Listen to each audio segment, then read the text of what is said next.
Hello, this is Danielle from the SEA Tutoring Center, and today we're going to speak about order of operation.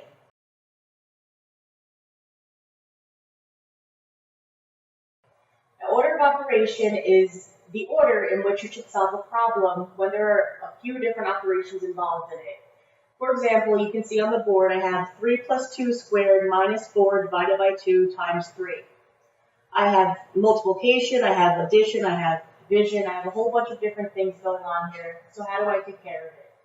Well, the order that we solve is called Pemdas. This stands for parentheses, exponents, multiplication, division, addition, subtraction. The important thing to remember is that when you come to the multiplication and division and addition, subtraction, they're interchangeable.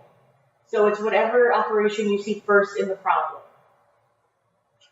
So in order to solve this, first I'm going to solve what's in my parentheses because that's first in Pemdas. 3 plus 2 is 5. From there, I'm just going to copy the rest of the problem down. I'm just going to bring all the other steps down. Once I do my parentheses, I have no parentheses left, so I move on to exponents.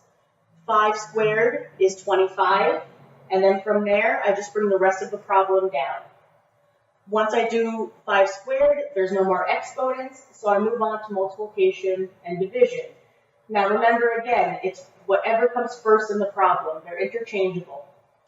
So as I look through my problem, I have division first. So I do 4 divided by 2 and get 2. I bring the rest of the problem down.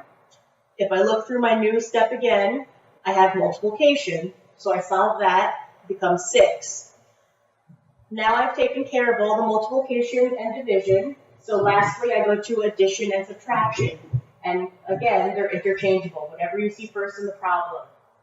I have 25 minus 6, gives me 19.